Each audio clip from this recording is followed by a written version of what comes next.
Hello, good afternoon and welcome. Thank you so much for joining us today for our NABS talk, Working Parents Seen, Heard and Understood. Now, I'm Louise Scodie. I'm the Senior PR and Communications Manager here at NABS, and I'm also a very busy working parent. Now, if you haven't met NABS before, we're the support organisation for the advertising and media industry, and we're here to support the well-being of everybody who works in the industry, and that very much includes working parents. And my goodness, we need that support after the last 12 months, don't we? And whatever we've got coming up over the next few months as well. So what are we going to do today? We are going to hold a space for you. We know how tough it's been, and we're going to look at what we can use from what we've learned over the past year or so to help build ourselves back up. And we're going to look at everything through a really realistic and supportive lens. And I couldn't be joined by a better person to guide us through all of this than the brilliant Sharon Charlton-Thomson. Now, Sharon has been an executive coach for over 20 years, specialising in working with working parents. She's the co-founder of the Working Parent Company, which is an organisation that believes that parents are remarkable. Yes, we are. Now, Sharon supports and champions parents in organisations, advocating human-sized work and pioneering a unique depth coaching approach, which is a blend of coaching and psychotherapy and mindfulness. Sharon is also a mindfulness-based psychotherapist and keynote speaker, and she currently divides her time between Bath and London, co-running the Working Parent Company and running her own psychotherapy practice, working with adults and families in her hometown of Bath. And she's also mum to two adopted children aged 12 and 15 who she adores. Sharon, huge thank you for joining us this afternoon. You are a very busy woman, so we really appreciate the time that you're taking to spend with us this afternoon in a really supportive hour. So first of all, should we start off by congratulating everyone for surviving the past year? Definitely. All working parents deserve the most enormous medal. If I could give them out, I would. I mean, it's just been crazy, absolutely crazy. So well done. And thank you for turning up if you're here today, because I know, the precious commodity of time for working parents as well. So thank you for being here. Yeah. Now, I think it's really useful to reflect on where we all were at the beginning of all of this. And in talking to you, preparing for this chat, you used a really beautiful analogy, the backpack analogy. So why don't you talk us through that? I think I'm remembering that. I think I was talking about, if I take myself back to last March, and we're almost at a year, aren't we, since lockdown number one, which was the 23rd of March. So we're almost at a year. So if I take myself back to that place, I remember, the global pandemic was announced, and I remember taking appointments out of my diary to be in London and thinking, oh, I'm going to have a bit of a rest. I can put everything online and this is going to be a whole new world. And, thinking it would only last 2 or 3 weeks. Do you remember those days? And if I packed my backpack then, it would have had a good book and a comfy chair probably. But a year on, if I think about if somebody had said to me in March, this isn't going to be 2 or 3 weeks. This isn't going to be over by Easter. This is going to be 12 or 15 months of your life where, yes, you're going to be able to work from home and have the flexibility that perhaps you've always wanted more of. But guess what? You're going to be working and the kids are going to be at home too for large periods of time at that time. And they're going to need snacks and they're going to be, wanting lunch, and they're going to need some help with, well, we call it homeschooling, but that term really, it's emergency education. Really, it's not homeschooling. That makes it sound really cozy. If somebody had said that to me then, prepare yourself for 12 to 15 months of this and beyond possibly, then my backpack would have been very different. I would have needed shed loads of courage for all the conversations that I've had to lean into, masses of perspective, for the times when it's truly felt like we are drinking from fire hoses as working parents. So perspective. I would have needed my support tribe, people with me who've got their hand on my back, that I can offload to, that I can sort of download to. Courage, I've said, resilience, but even now, resilience, there was so much talked about resilience during this pandemic. And of course, it's amazing to have resilience and we need it to navigate crisis. But now I think we're into sort of more territory of like psychological stamina. Endurance is what's needed now because this has been going on for so long. And then, presence, purpose, loads of things would have gone in that backpack. I asked my husband last night about the backpack and I said, what would you have packed? And he said, noise cancelling headphones and a comfort blanket. So I added a bottle of gin to my backpack. Yes, I think many people would have done. I mean, there's a reason why weighted blankets have become so popular in lockdown. The other thing to say about the backpack is that for many of us, the backpacks were pretty empty at the start of this. I mean, no one was skipping around town saying, do you know what, this working parent log is super easy. I personally, I'm the mum of a 3.5-year-old. I also have a 9-year-old stepdaughter. I was shattered beforehand. At this point, I don't know how I'm still upright. Yeah, exactly. It's not as if this is new territory for working parents. We've always been with the fundamental question of how do you both have a fulfilling work life and be a present and available parent. We've always had that balance to navigate in our lives, in our daily lives. What the pandemic has done is it's amplified that. It's turned the volume up massively on that. So working parents perhaps were depleted at the start, or more depleted, and then we've come into this, into this incredible year.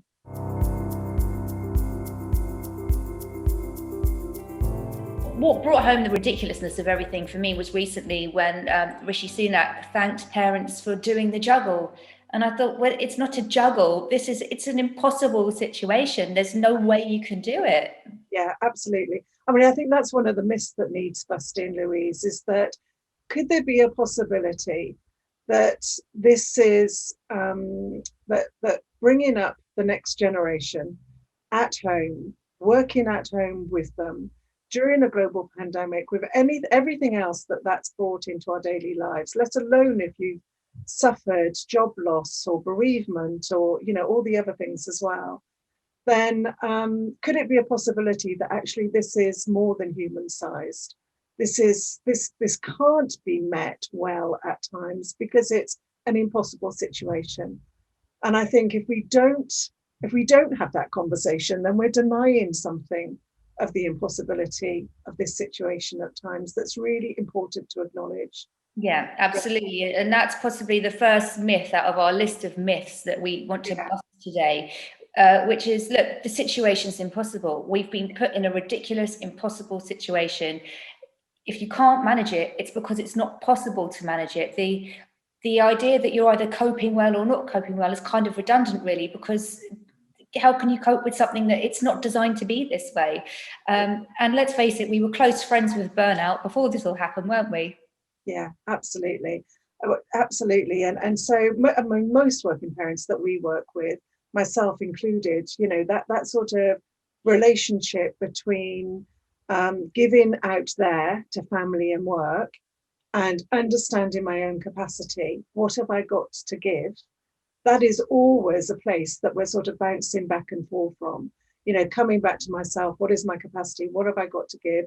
How much do I give out to others? Skillful relationship, any caring relationship that has skill is able to manage that tension a little bit. But of course, we all fall off the wagon at multiple times. And then can we get ourselves back on? Can we truly, really understand what our capacity is? What is it that we have in the tank to give? Which brings me on to the myth that we were going to save till last, but this is my favorite myth to bust. So let's do it now. Self-care. Yeah, self-care. Oh, self-care.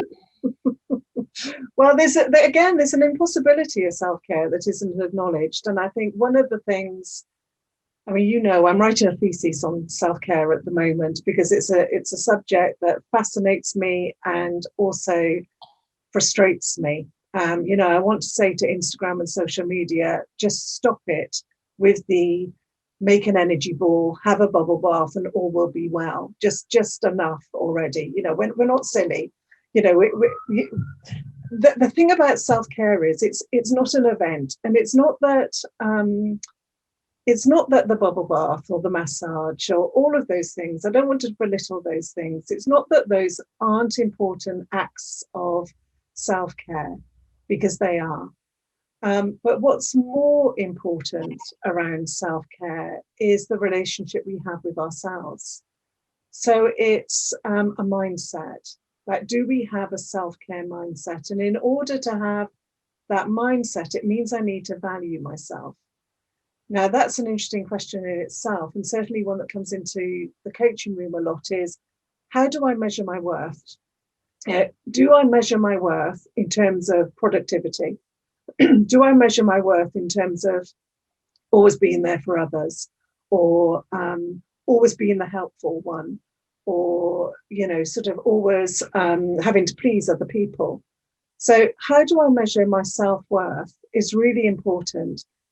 Understanding that for yourself, having great awareness around that. None of that is wrong. We all have a mixture of these things. So none of that is wrong. It's not necessarily, it's not your fault, but it can be a problem then in trying to get an active relationship with self-care. So self-care, simply put, is about, have you in your mind, we all have the inner critic, whether that shows up as the imposter syndrome, or the belittling enemy in your head, or the saboteur, the judge, whatever way that shows up for people.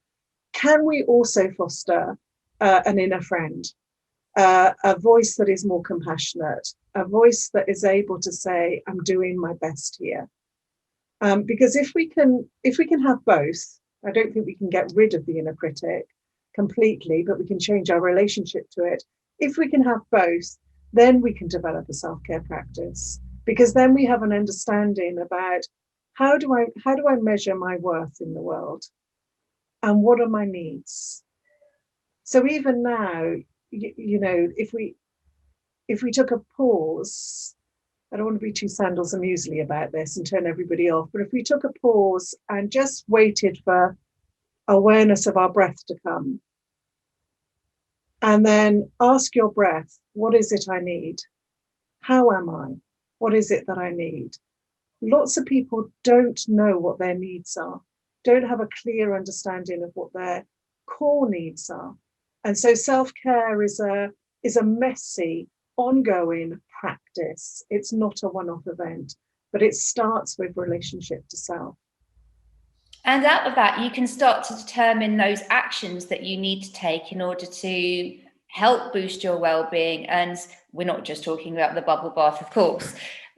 But for me, for example, I know that if I have a whole list of stuff to do, and don't we all, smashing through some of that list is going to make me feel a lot better.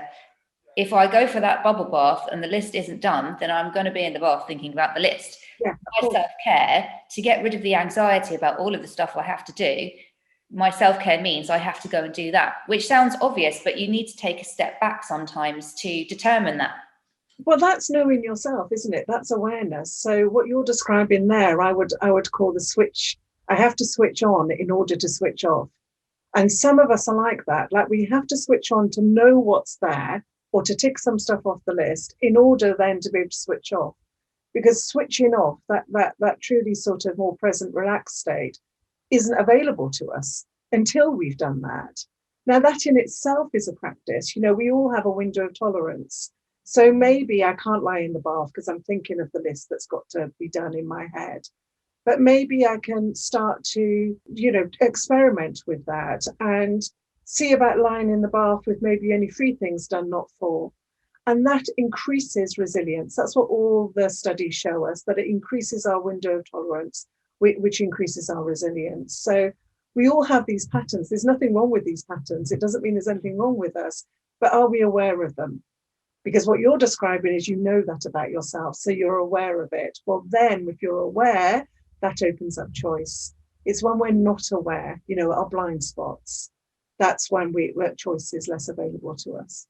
And I think that awareness of self links in nicely with the next myth to bust. 3 top tips will not help. We've all read those magazine articles, haven't we, over the past year about 3 tips for parents that will help you get through homeschooling and the working day. Well, I'd like to say to all of those magazines, stop telling me to do alternate hours with my husband throughout the day, because it does not work. And it doesn't work for lots of working parents. These kind of anodyne tips aren't going to fix things, are they? Well, they were, we all want the magic wand, don't we? So we all gravitate towards the 3 top tips. And during the pandemic, the noise of the top tips has been overwhelming, I think. And who's got bandwidth for that? I mean, whether we've got bandwidth to actually listen to the top tips, or maybe we take a screenshot of them, we think we're going to do them, and then we never get around to doing them, and then that becomes a self-sabotage as well, because we always feel rubbish that we're not doing what we know we should be doing. Yeah, we all know that feeling. The thing about the top tips is it's all very cognitive. And it reduces so it can reduce the complexity of human behavior to simplicities. So it can come in with top tips here when we're here, and it can miss where we're at. So say you are at burnout or completely overwhelmed, and you're reading again about, the Pomodoro technique, how to set the tomato timer for 25 minutes, and you're not in that place. You can't receive it from this place. Because there's no mobilization from that place of burnout. So we're in a sort of more collapsed state. So then the top tips can become punishing. It can become punishing because it can feed into, I know what I should be doing, but I'm not doing it. But also, if you've defined yourself as a particular personality type or needing to do certain things, such as me with the needing to do my list before I go and relax, then those top tips might not match your style anyway. So they're never going to work for you. Exactly. And I think we've been deluged by top tips over the last year, and the sort of motivation noise, and it's all become a bit white noise, I think. If you are, drinking from the fire hose and in survival mode, then it all becomes a little bit like white noise in the background, and at best, an irritating white noise at worst, I guess. Yeah. And another reason they may not work is this, which is a very important myth to bust. Working parents are not one mass. So we have a load of people with us today, and their situations are not all the same. Yeah, absolutely. I mean, one of the things that I sort of bristled in response to at the beginning of the pandemic was this sense that we're all in it together. And it soon became apparent that we're not all in it together. I mean, we are in one way, but it is much more same storm, different boats is how I see it. So there are many ways to make a family this, where we are now in 2021. There are more single parents than we've ever had, more step parents than we've ever had, more adoptive parents, more foster parents. The myth of the 2.2 and the Volvo is in decline. There are many ways to make a family. And then within that, sort of bringing that to mind, there's many different contexts for that family as well, particularly during the pandemic, in terms of what everybody is having to hold and to manage. So maybe some people are furloughed and you weren't furloughed. So you're still working, people are furloughed, they're getting paid. What did that set up? Maybe you wanted to be furloughed and you weren't furloughed. Maybe you have had significant trauma, like a bereavement or being personally affected by the virus. There are so many contexts, I think, that need to come into this, and by making working parents one mass, we deny the individuality of experience. So meeting everybody where they're at, and this is where I think line management have a really important role, because we know the number one barrier and the number one enabler for working parents is the quality of line management that they receive. And so as if for anybody who's listening, who's in a position of managing others, just to notice, how much are we appreciating people at the moment? And how much are we listening to people at the moment? And really attuning into the individuality of this experience. And I'm sure people are doing that. I've heard countless amazing stories of really attuned relationships, and through crisis, we have the opportunity of relationships forged in fire. So So real connection, which is wonderful to hear. But I guess there's also people on the call thinking, I haven't got that. Well, that's what I was going to ask you. I mean, I'm really blessed with my line manager, and generally with the management at NABS. It's very much a bring your whole self to work kind of place. And we've got a load of parents, and each parent's in a very different situation, and we're all really open about what our needs are, and we're able to do that when we're supported. I am very aware that there will be people on this call who do not have that. How can they best approach this? Is there a way that they can have a conversation with a perhaps difficult line manager to make their needs understood? What would you suggest? This is why courage is in the backpack. I think anyway, working parents need courage, assertiveness, all of those qualities when we shift from becoming an employee to a working parent, and those qualities don't just automatically arrive. You know, that there maybe we were a courageous person before we became a mum or a dad, and but maybe we weren't. And so this is about having courageous conversations. It's about asking yourself, who do I need to have a conversation with about expectations and needs? And can that conversation be collaborative? Because I think one of the things that stops us from having those conversations is anxiety or fear of, you know, being judged or not being listened to, or they won't bother anyway, you know, all those sorts of things. But actually, if we can make that conversation collaborative, so it's not your problem to solve, it's a problem between you and the other. But this is where I'm at.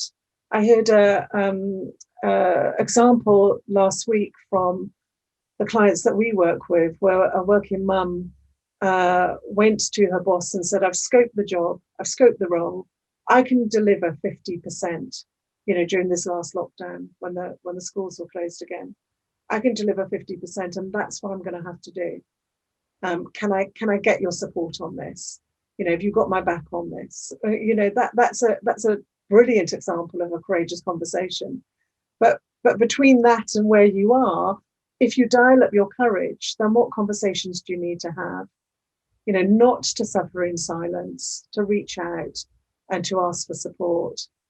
I think that's really, really important. I mean, I suppose if you are really worried about approaching someone who you perceive to be unapproachable, on the flip side, if you're already suffering, how much worse can it get? You might as well take the risk and have the conversation. Yeah, absolutely. And if you have got somebody really unapproachable, then who else could you approach? Who else, you know, if you're not working with a coach, perhaps you've got a trusted friend or somebody at work. How do I approach this? Get support, you know, get support in having those conversations if you're having to deal with somebody who's not open to this type of conversation. And I think it's worth saying at this point that the NABS advice line is open for anyone who really struggles with having those conversations, and you can call us up and we'll kind of guide you through how you might think about approaching those kind of difficult chats.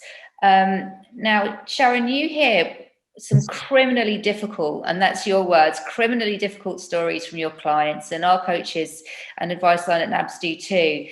What factors are there at play at the moment that are making us all even more exhausted than we were before? Oh my goodness. I mean, so many. Where do I start? Perhaps the overarching thing might be uncertainty.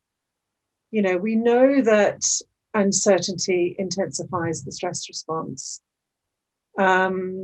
Let me give you an example of this. Say, for example, in normal times, you're in a meeting and a colleague rings to say they're going to be late. And so there's uncertainty. If the colleague says, I'm running 15 minutes late, that's a bounded uncertainty. But if the colleague says, I'm just running late, you're left having to make space for that uncertainty in your head, in your body, you know, when they're going to turn up, blah, blah, blah. And as human beings, we tend to, you know, certainty gives us a real sense of security. So we're not great as a whole at dealing with lots of uncertainty. What's been apparent, I think, over the last year is the amount of false dawns we've had. You know, we're coming out of lockdown, we're not coming out of lockdown, the kids are going back to school or nursery, they're not going back to school or nursery.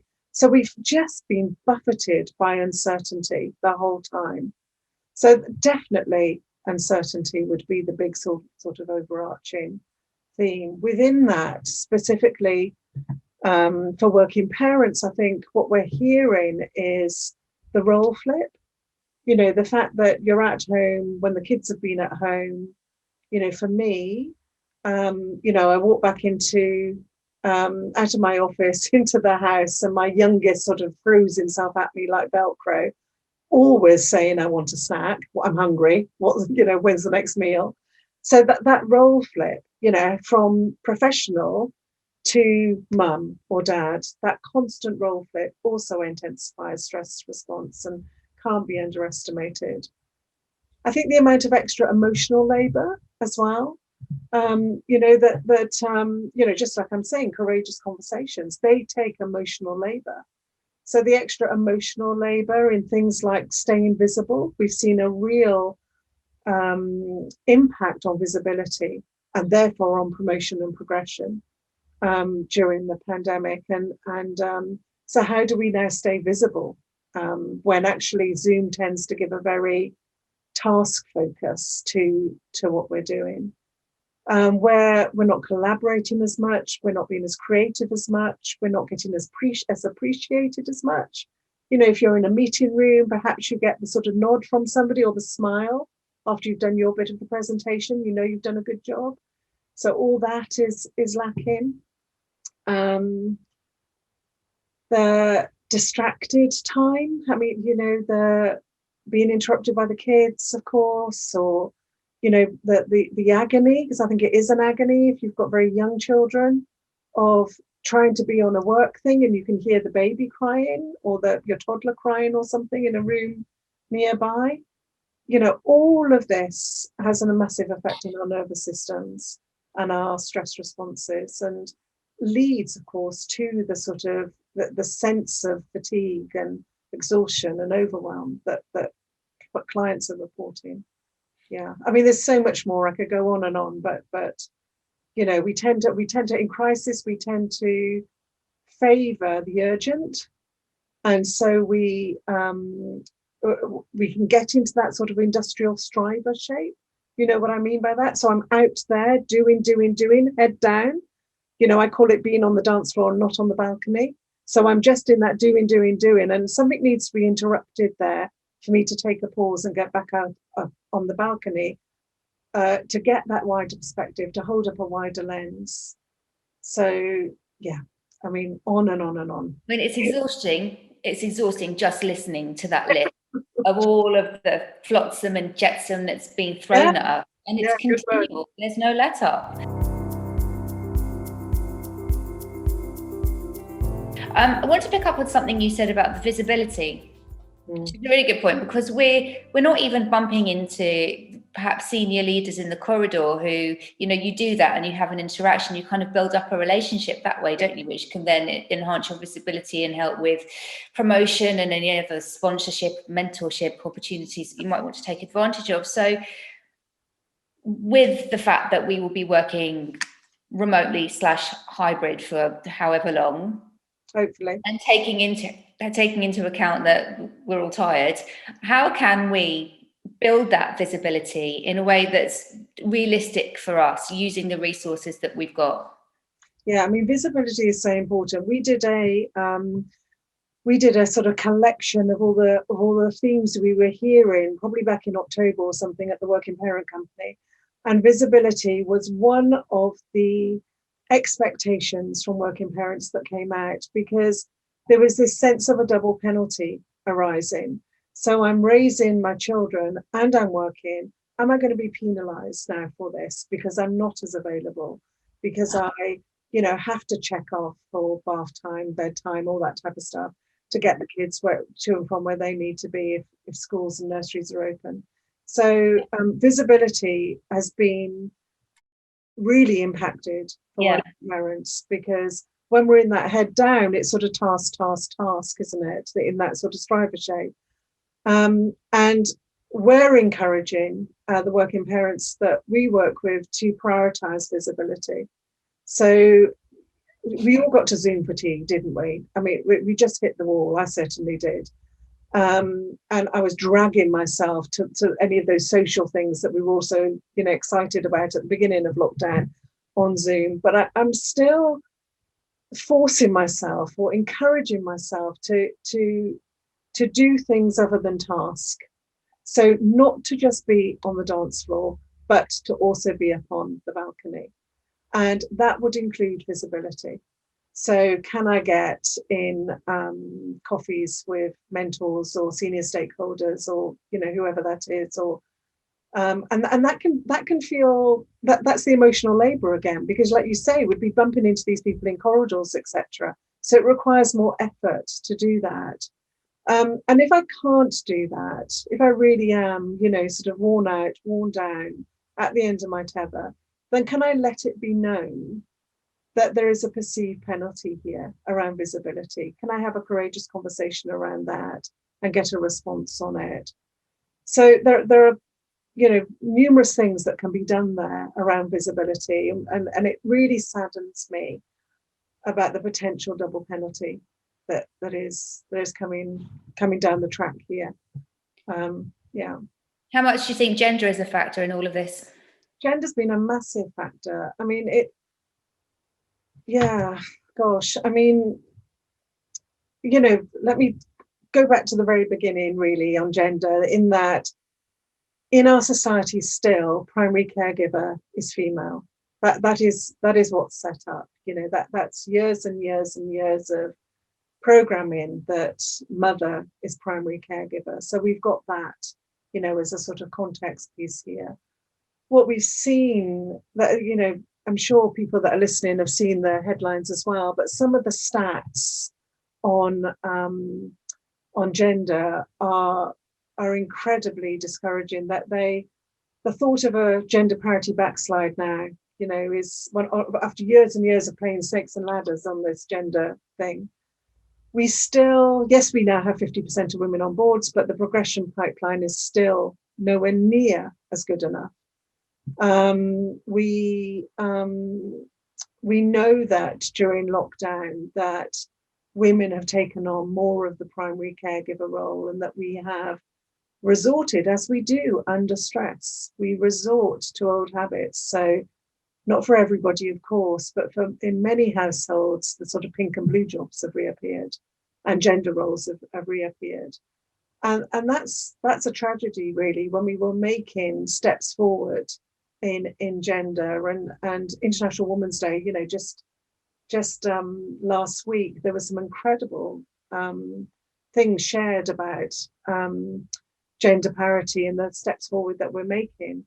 But we also know that women are taking on more of the emotional and childcare and chores responsibility during the pandemic.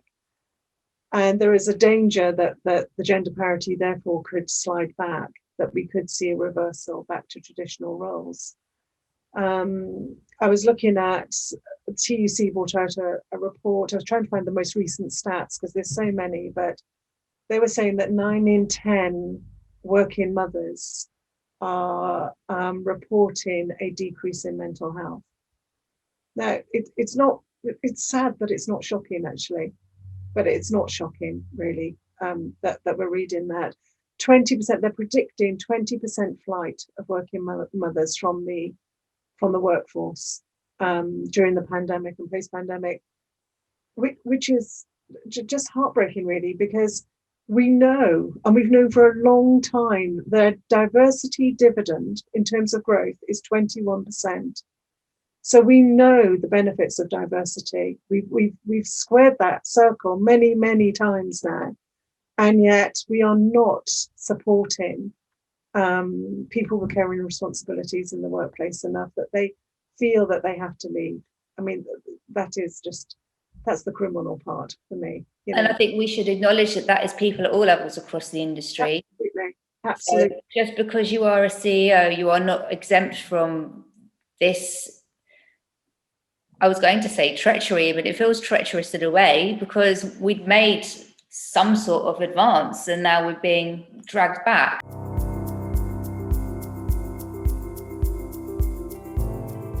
That's one of the many difficulties and casualties that we've had to face throughout of this. I mean, I was thinking before, if you were to draw all of the side effects of the pandemic, you'd have this great big spider's web, wouldn't you, of all of the things we've had to face. And it's an awful lot to process.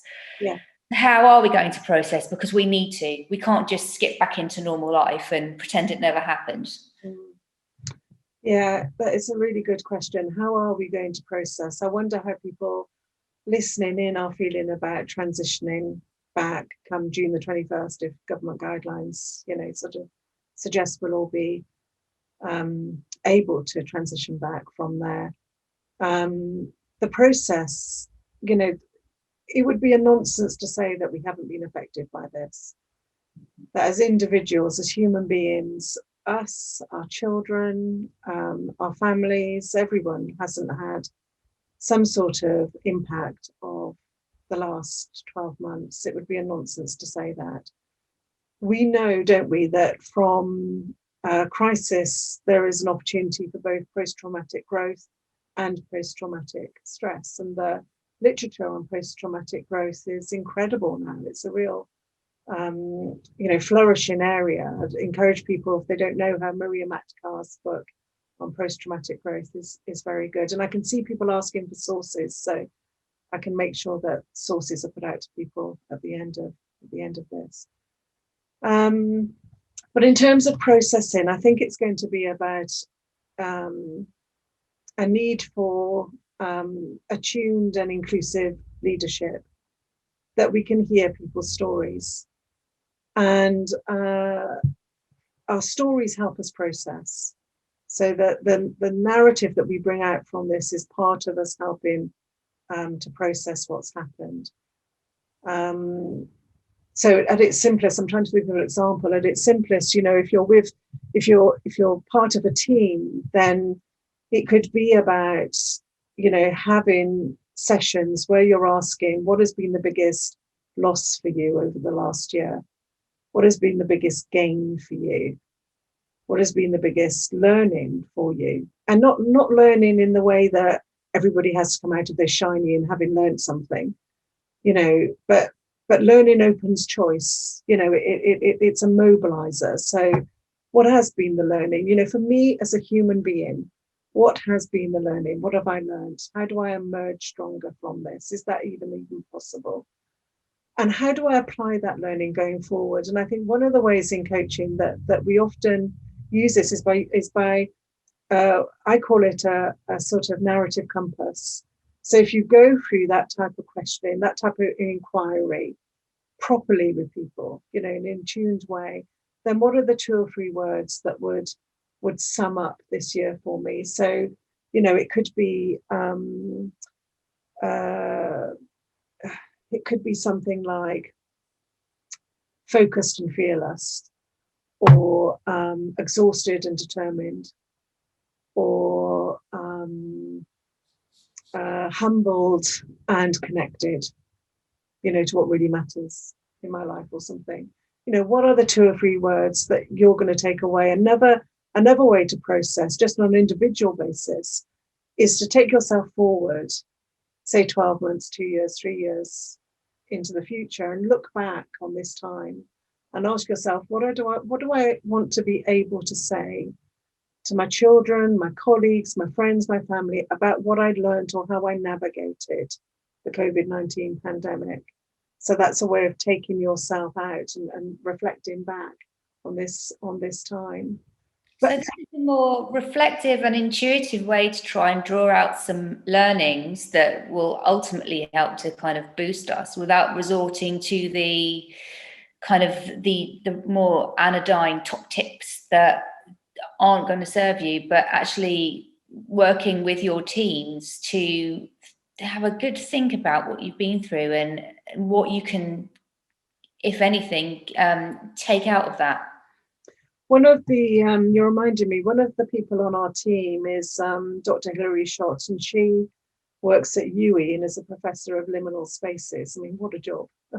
So she's done incredible work on things like maternity leave as a liminal space. You're not there, but you're here, but you're not there, in those in-between spaces. And she also does it on things like what conversations happen in corridors, in the toilets, in, the water thing, all that type of stuff that don't happen, the different quality of conversation. Fascinating subject.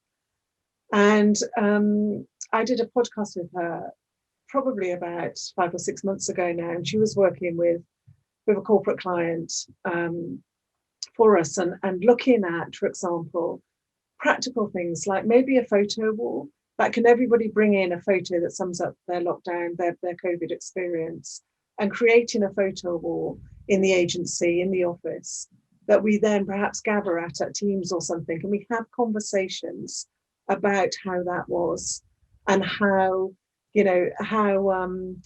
we want to be now going forward. What new choices do we make?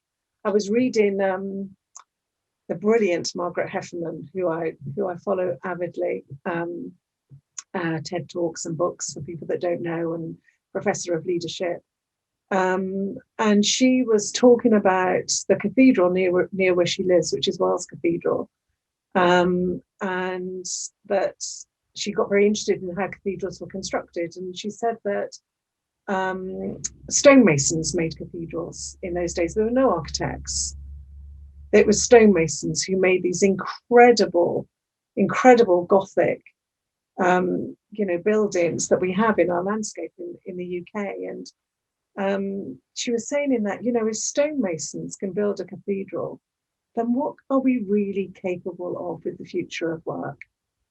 Are we going to say, right, everybody march back in, business as usual, heads down, get on with it? Or is there capacity, which I know there are lots of stories now of people doing remarkable things, is there capacity to say, actually, how do we want this to be going forward?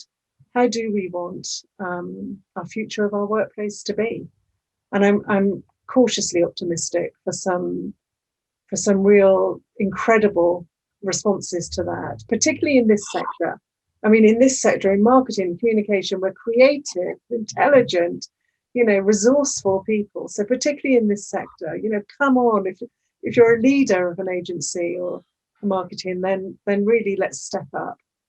But even if you're a team leader, then an action from this is to talk to your teams about kind of learnings and way forwards, and then feed that upwards through the chain. Absolutely. Keep conversation, keep connection. Any well-being survey, what comes out on top time and time again is connection, the power of connection. We are human being to human being. We are not just work.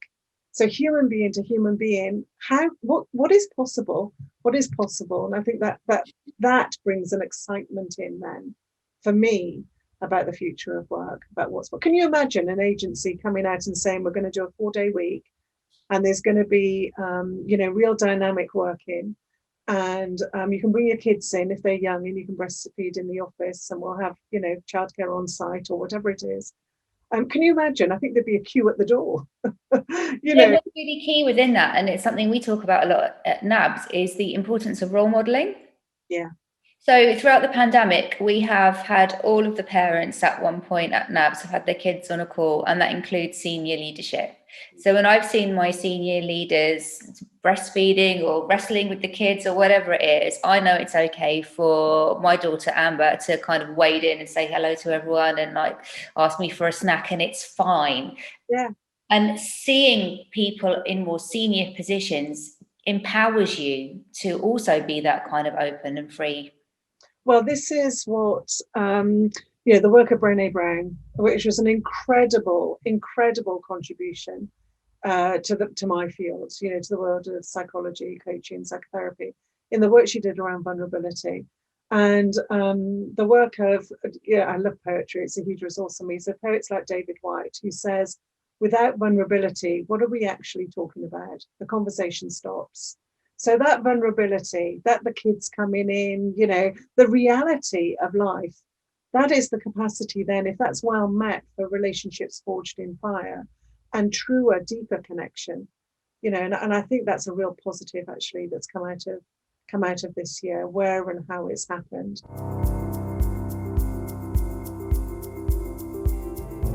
And that's one really important way that we can support our own well-being and the well-being of people in our teams, by enabling them to be themselves and bring their whole selves to work. How else would you suggest, and give us some really practical examples, what else can we do to support our well-being going forward, knowing that we're going to be processing the shock and the trauma and the exhaustion of what's just happened, plus the uncertainty of what's to come? Yeah. So here come my top tips. Have a bar. Try and make them a bit more meaningful. So I would say that oh gosh, when we get so close to something, there's no space between us and it. And that's how we tend to be when we're sort of in crisis mode. It's in survival, just the head down, getting on with it. One of the things is to create distance, right distance between you and the event. So going up onto that balcony, widening the lens, really tuning into everything that's going on for me here. What's working well, what's not working well. And from that place, increasing your awareness around what is actually on my plate here, what's the jigsaw, and therefore what choices do I need to make from that place. And I don't mean just I'm not talking about just the to-do list, the day-to-day tasks. I'm talking about all of it. Can I get a wider lens? Can I get somewhere where I can take a deeper breath around all of this that I've been experiencing? And I think if we can do that, we have more perspective on it. And perspective, when we have perspective, we know that can activate courage. It's a mobilizing emotion. So it tends to activate us when we have that wider lens, when we can take a breath and see a bigger picture. The other things, what other top tips would I give? I mean, some of the ones that I'm often, apologies from any clients that are watching that would have heard this, but things that I often find myself, both in my own life and for clients, is how can I really be more deliberate about how I choose to spend my time and energy? And you can only really do that from a place of greater awareness. So we talk about balance, don't we? We've talked about that for years, but actually I prefer to talk about boundaries. So when do I know that I've given enough? Imagine that you can draw a white circle of chalk around you, and that's your boundary. I talked earlier about my capacity versus what I'm giving out. So that's my capacity, that's my boundary. In the sector that we coach in, and that in media and marketing and advertising, these are stretch sectors, as I call them. These are big jobs that require a lot from people, and also can be incredibly rewarding sectors to work in. But I need to know my capacity. Now, we'll all walk to the edge of that chalk line because we'll be in the middle of a really, huge pitch or something, and we'll need to break our boundary. So we'll need to break our boundary and cross over and work late that night or that weekend or whatever it is. But if we are always breaking our boundaries, if we're always walking through that line, then what we're doing is we're just creating a situation where our capacity is less than what we have to give. And that obviously is then the road to something that isn't sustainable. So be really clear about boundaries. Yes, of course, boundaries need to be flexible. They can't be rigid. They can't always be, working this amount of time a day or doing this amount of stuff a day or whatever. But be really clear about where your line is, and be really aware when you make the choice to step over, but know to come back. Know to come back. Don't keep pushing that white line, because that then just truly isn't sustainable, I don't think, as a working parent.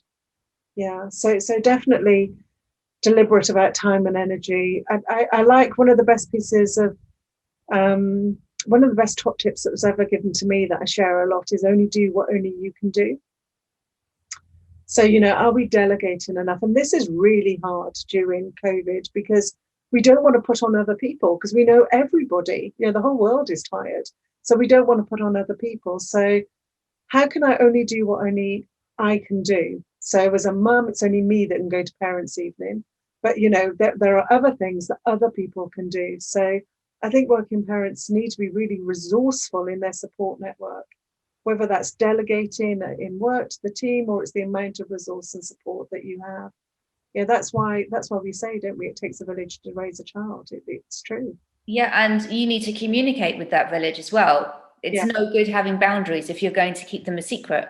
Yeah, And then that comes back to the idea of courageous conversations. You have to be able to say to the people that you work with or your line management, whoever, I can only do this amount of work today. Yeah. And that's not just for today. That is just how I can work. Yeah. Yeah. And I think that the other one that I would say is, we tend to be incredible at multitasking, don't we? We keep on ramping it up. So we're sat on the loo with our phone, perhaps with a toddler, always doing all these things. That's like my life. It's like you've seen into my bathroom. Yeah, exactly. So what I would say to people is find some moments when you can solo task. So bring all of yourself into playing with your child. This doesn't have to be massive lengths of time, but just find moments where you can solo task and lay down multitasking. And that solo tasking softens the nervous system. It brings us back into our sympathetic nervous system, parasympathetic nervous system. It regulates, the whole system. So we're not in that fight, flight, freeze. We're in a more regulated state. And it's that regulated state that we make our best decisions from. I actually feel calmer having listened to you say that, because I think I'm the queen of multitasking, but what actually that means is I'm the queen of tiring myself out and frustrating my daughter, who wants me to read her a story when I'm trying to do 10 other things at once. Well, listen, that's where you need your compassionate voice in your head, not to make excuses, but to say, I'm doing the best I can and I'm learning, and we're all learning all the time. I'm not perfect. I've speed read Cinderella, many a time. I'm not some sort of perfect person that's got all this right, but I practice a lot of this. But these are practices. They're not just one-off events. And it's ongoing because it's messy. Like you said before, it's messy. It's 2 steps forward, 5 steps back. It's an evolving thing. Yeah. Well, unbelievably, our hour is nearly up, and I want to see if we can end on a positive. Is it possible to emerge stronger from this? Because at the moment, that sounds really, really tiring. The fact that we've been through this year and now we've got to come out of it like Superwoman or Superman. Well, absolutely. Can we emerge stronger? Take away the expectation of emerging Superman or Superwoman. I read last week, I read a leading supermarket, UK supermarket, their magazine. I opened the front page. It was all the sort of spring and Easter stuff, and it said something like, "So you might have taken up a new language during lockdown, or you might have learned some crafting, or you might have increased your baking." That was like, do you have any idea? I've taken that. Swearing, does that count? Yeah, it's just that society doesn't get it to an extent as well. I think I would turn that round to a question. I would say, how can I emerge stronger from this? Is that possible? Is it possible? And what will enable me to emerge stronger is that, my values have shifted, on a fundamental level. I know what mattered is that I've been more courageous than I've ever been before in my whole career, because I've needed to. My resilience has grown. Is that I've been kind to myself. I am really, really at the end of my tether, and I've learned a little bit more how to rest when I need rest. Is it, as a line manager, I've lent into those difficult conversations. I've preempted them. I haven't needed people to come to me with those conversations. I've preempted them by asking how people are. How can I help? So I would turn it around and say, ask yourself, how can I emerge stronger? Is that a possibility for me? And inquire about that. That's beautiful and quite relaxing in a way, in a weird way after a weird year.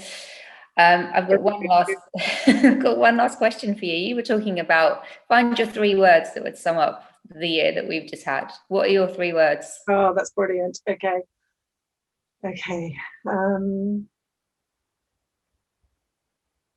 Crazy, connected, resourceful. Fabulous. May I add in hopeful? Yes. Clients do this to me all the time. I say you can only have 6 values. They say, can I have 7? So I'm saying it. Can I have 4? Hopeful. I'm going to put hopeful on there as well.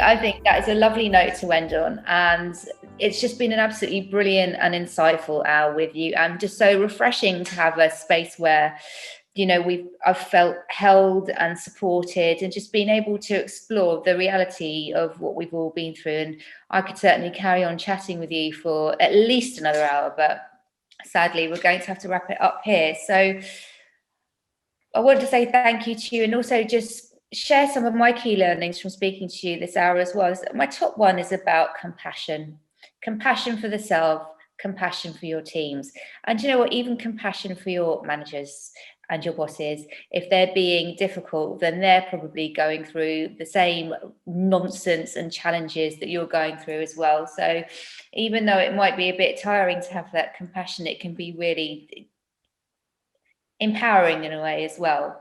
The idea of taking practical steps with your team, having exercises together where you reflect on what's been hard for you in the past year, what's been an opportunity for you, so that together you can work on maybe building in your learnings to help you work in a way that serves you better going into the future. And you can even feed those learnings across the organisation to help culture change where it's needed. And also the true nature of self-care, bubble baths at the back of the queue, knowing yourself at the front of the queue, and really giving yourself the space to reconnect with yourself. Now, huge thank you to Sharon. You can find out more about what she does at the Working Parent Company when we send out all of the resources, and we'll send out a link to that as well. We've also got our advice line. So if you're going through any challenges, if this has triggered anything for you today, then give our advice line a call. They're brilliant, and they'll be able to give you guidance and signpost you to further support should you need it. We've also got free coaching and a host of masterclasses that run throughout the year as well. So go to www.nabs.org.uk to find out more about that. It just remains for me to say thank you for joining us. Do remember to fill out your feedback evaluation form as well. If you've enjoyed the talk, we want to know about it. And a huge thanks to Sharon and all that you do. And thank you for empowering working parents, because we need it, we deserve it, and we're very happy to have the support.